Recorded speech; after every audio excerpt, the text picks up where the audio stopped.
from Detroit's Cass Corridor, it's the Metro on WDET. I'm Kerry Jr. II. And I'm Robin Vincent. From politics to classrooms to community streets, today's show is all about the choices we make and what they add up to.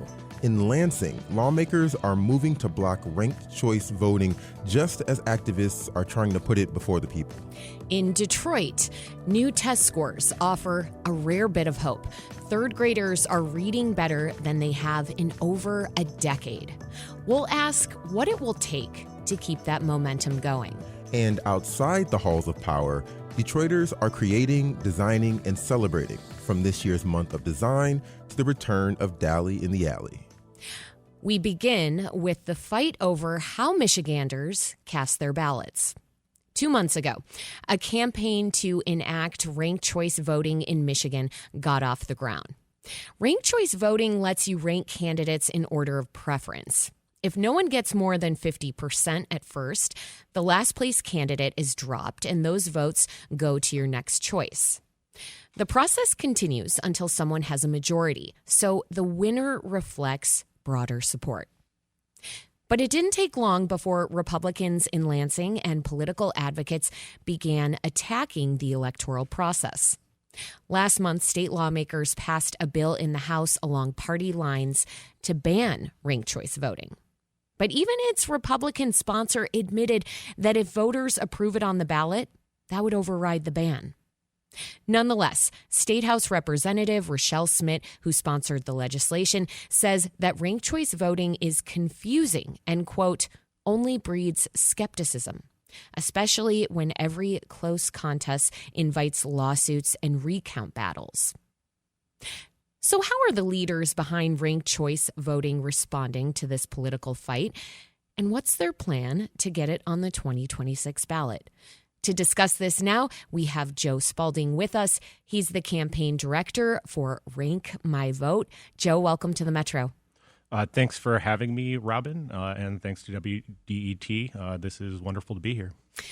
The Metro contacted the group StopRCV.org and State House Representative Rochelle Smith about why they're against ranked choice voting. We should note that. And Representative Smith responded by directing us to her Detroit News column, which says that ranked choice voting threatens election integrity. Joe, now I'm going to turn to you. For people who haven't followed this closely, first and foremost, why do you think ranked choice voting matters, and what would it change about the way we vote?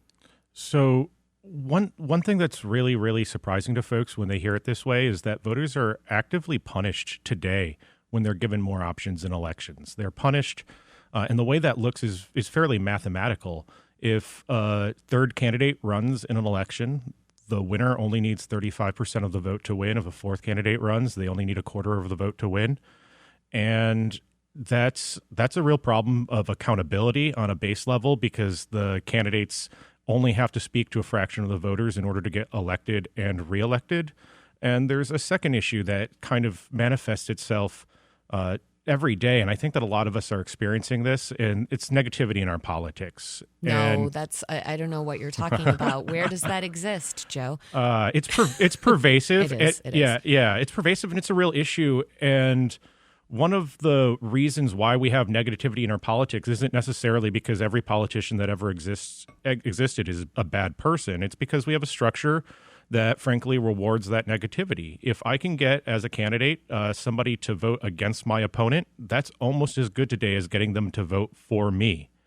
And under ranked choice voting, where voters are trying to decide how they're going to rank their candidates, the candidates have to pursue becoming voters' first, second, and third choices. And a really bad way to do that is to attack a voter's favorite candidate. You want to be their second favorite candidate if they already have a favorite. And attacking their favorite candidate just makes the voter upset. So under ranked choice voting, the incentive moves from negativity towards collaboration. And the candidates that are best able to build strong coalitions with voters and speak to voters and meet them where they are the ones that are going to be more likely to win in those contests. So what I'm hearing from you is that not only do you see ranked choice voting as being more democratic, but you see it as a solution to the toxicity that our politics is wrapped in. That's correct, and it's ranked choice voting is a very small change to the way that we encounter our ballots as voters, but the toxicity in our politics today is so profound and so pervasive again that any amount of lowering the temperature at this point is in my opinion, necessary. And I know I'm not alone because we have thousands of volunteers and tens of thousands of people lining up to sign the petition. That has been a great experience. How many folks so far have signed up? So for volunteering, we have over 1,600 active circulating volunteers, and we have hundreds more folks that are doing other types of work for the campaign. And then the petition itself. For the petition itself, so petitions don't generally track the number of signatures that they're getting live, but you can get a general idea if you're familiar with the work. And, based on the number of sheets that we're seeing come back and go back out, volunteers requesting blank sheets and stuff like that, we know that we've gotten more than 50,000 signatures, probably between 50 and 100,000 signatures. 150,000 rather. It's a pretty big window. And at the end of the day, you go out into the field for 6 months as a campaign that's circulating a petition, and you have your target. Our target is just over 445,000 valid signatures. And you have a general idea of how many signatures you have on each sheet. So it's kind of technical, but we'll know when we've reached the point where we're ready to go on the ballot. Okay, so you're talking about lowering the temperature in politics, but it seems that some Republicans in Michigan want to raise the temperature. Late last month, a bill to ban ranked choice voting passed the State House, as I mentioned at the top. What do you think was the purpose of the bill? So it's hard to tell, and it's unfortunate that Representative Smith didn't want to elaborate further about the reasons why she pushed for this ban, even though it wouldn't be effective at stopping a constitutional amendment. It's unsurprising. This is my second statewide ballot initiative petition that I've worked on. I ran strategy for Voters Not Politicians in 2017 on their anti-gerrymandering petition. And anytime voters come together to try to secure more rights for the voters and try to exercise more democracy and get more power to those voters, strengthening our republic, someone steps up and tries to go to bat for the status quo and the way things have always been done. That's not surprising. And it's not surprising this time when it's folks stepping up to go to bat for a system that rewards negativity. That's unsurprising. They got elected in that system. I understand why they wouldn't want to change. That sounds like a lot of work, but the voters are worth it, and our democracy is worth it. Joe, I mean, ranked choice voting, in theory, it doesn't support Republicans or Democrats, and it could make races more competitive for both parties. Why do you think it was only Republicans that supported the ranked choice voting ban and not Democrats? I mean, why do you think they say that ranked choice voting will do the opposite of what you said it will do, which again is you're saying it's going to lower the temperature on our politics. They're saying it's going to raise it. Right. When it comes to the folks that are lining up to support or oppose, if you listen to the Democrats that are speaking, and I've listened to some of them speak in terms of why they're not in favor of a ban, and the thing that they say is that we should let the voters decide. I happen to agree with that. I think that it's a really, really good idea or a good thing that Michigan has the ability, and Michiganders have the ability to put a question on the ballot and bring it to the voters.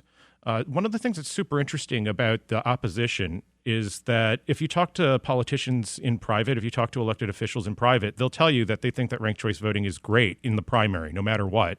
Almost universally, they say this because it reduces post-primary inter-party drama. It reduces drama for the party after the primary.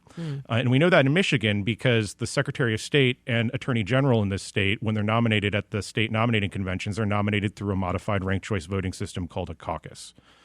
So in private, elected officials on both parties will tell you that ranked choice voting and ranked choice voting style systems are good for their party. The thing is that if it's good for the party in the primary, it's good for the general public in the general election. That's absolutely real. And when you look at where Representative Smith and some of our opposition are getting some of their messaging and talking points from. They're from out-of-state consultants from places like Oklahoma and Washington, D.C., and they're funded by out-of-state billionaires. And the positions just aren't in favor of letting Michiganders decide the fate of their own democracy. It's directly opposed to that. So I can't tell you their exact reasons why they pushed for a ban, but I can tell you what the impacts are going to be if they were successful in getting that passed. And that's nothing as long as our volunteers get enough ink on paper on our petitions and bring it to the ballot and Michigan voters decide to give themselves more power. When you talk about the messaging that Representative Smith is getting from these bigger consulting companies, do you think one of the points that she is getting from those companies is this notion that ranked choice voting will generate skepticism in our electoral system? What is that about? So I hear that, and I have this notion that a large amount of anti-voter position in Michigan has been built around one picture of former GOP Chair Michonne Maddock looking angry through a glass window in Huntington Place. I think that a lot of their messaging speaks to folks that were upset by that photo, and not a whole lot else. When it comes to the messaging coming from out of state, one of the consultants that they lean on is a fellow from the Washington, D.C. area. I think that he actually lives in Virginia. The interesting thing about Virginia is that as a Republican, that consultant has voted for Glenn Youngkin, and Glenn Youngkin won his primary. It was a ranked choice voting primary in Virginia. So the opposition comes in here, and they proudly have voted in ranked choice voting elections. If Representative Smith is pursuing a career in statewide politics and she wants to, run for Secretary of State, for example, after being chair of the Election Integrity Committee, she's going to have to win a ranked choice voting election in order to get that nomination. I do want to talk about that with you because that is a very interesting point about some conservatives being against ranked choice voting, is that they use it in their caucus vote in the state. So this feels incongruous. Yeah, it's, you can say good for the goose, good for the gander. You can say, for me and not thee, whatever your preferred phrase on this. They want to have their cake and eat it too. And, the reality is that Virginia would probably have, for example, a Democratic governor right now if it weren't for the Republicans having a ranked choice voting system that allowed them to build consensus behind a single candidate and have more than 50% of the vote going into the general election. This is the Metro on WDET. I'm Robin Vincent. My guest is Joe Spalding. He's the campaign director for Rank My Vote. We're discussing the opposition to ranked choice voting and what his strategy is for getting it on the ballot. So you've spoken about some conservatives, Joe, being in favor of ranked choice voting. We've been discussing the ones who are in opposition of it. Who are the ones who are generally in favor of it? Well, I think it's fairly unsurprising to folks that are familiar with politics in Michigan that a lot of libertarian-leaning folks really do like ranked choice voting. And there are some older, go back to the 90s, John Engler era Republicans that were in favor of ranked choice voting as far back as the 1990s. The reality is that majority rule, which is at the core of ranked choice voting, is also at the core of Republican form of government. It's something that we learn in eighth grade government class, is that you look back at what an election is at its most basic form, and it's a way for a group of people in an area to decide on a person to occupy a seat of power.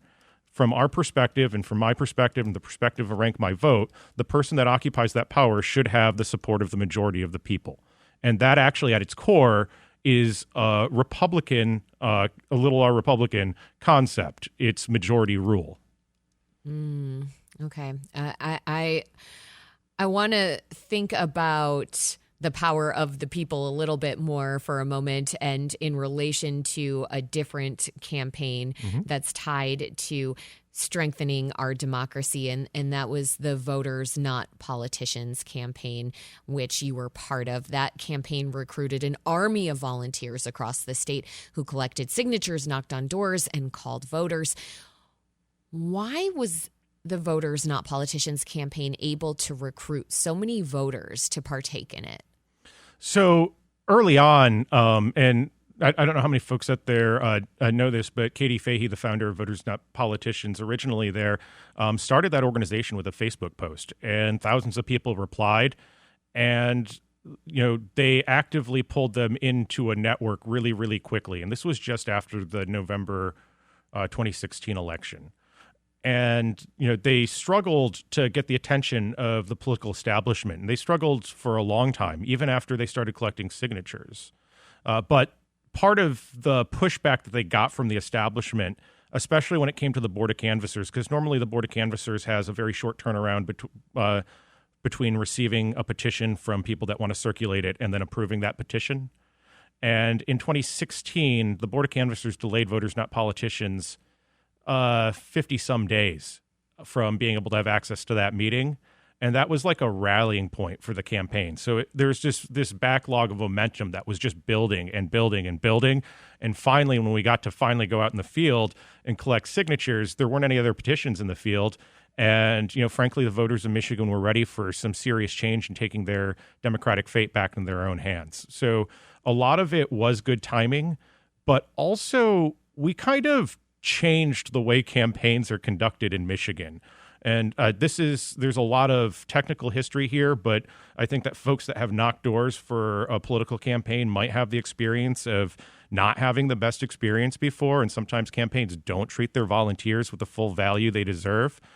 My background is both in politics, but I've done a lot of volunteering work with a lot of high-level volunteers. And I took some aspects of some programs that were successfully run by volunteers at a professional level, and I built them into a field program for Katie Fahey and Voters Not Politicians.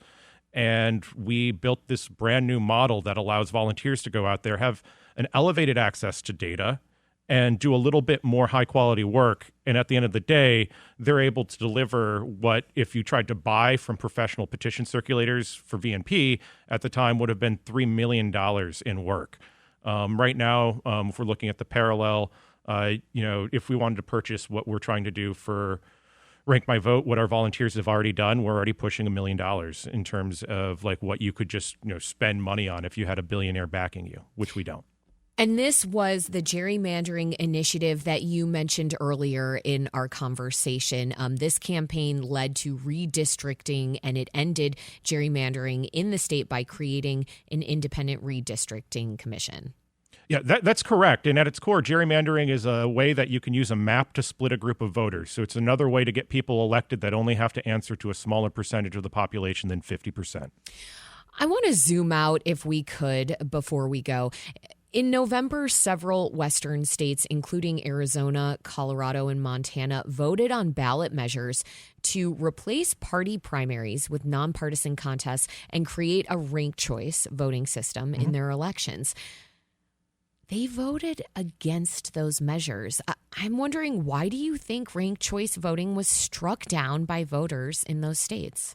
Well, each of the different proposals contain different elements, and they're approached different ways. And it's super important when we're doing this work that we're reaching out to stakeholders, especially election administrators and some elected officials, but really going out there and talking to voters in a meaningful way. And the reality is, and I don't know if this is how those petitions were run or not, but the majority of petitions are run in a way where you secure a funder first, and then you go into the field and you're going to get the signatures, and you run a program that's essentially bought and paid for. That's not the way that Voters Not Politicians was founded. It was founded entirely on grassroots work. And that's not the way that Rank My Vote is founded, which, by the way, was by Voters Not Politicians volunteers, including a veteran who wanted to see this specific change made in Michigan. We have to go out there and grind it out in a real grassroots way. And when the folks that have cash realize that we're working a real good thing here, some of them might end up being able to support. But you look at what happens in other states, if it's a completely purchased out of the box campaign, it's a lot harder. You can't buy grassroots authenticity. And so if you don't have that element, or if it's perceived like you don't have that element, it makes it harder to win on election day. We'll close on those words. You can't buy grassroots authenticity. Joe Spalding, he's the campaign director for Rank My Vote. His organization is attempting to collect hundreds of thousands of signatures to put ranked choice voting on the November 2026 ballot. You can learn more about his organization at rank-m-i-vote.org. Joe, thanks so much for joining us on the Metro. Thank you so much, Robin, for having me here.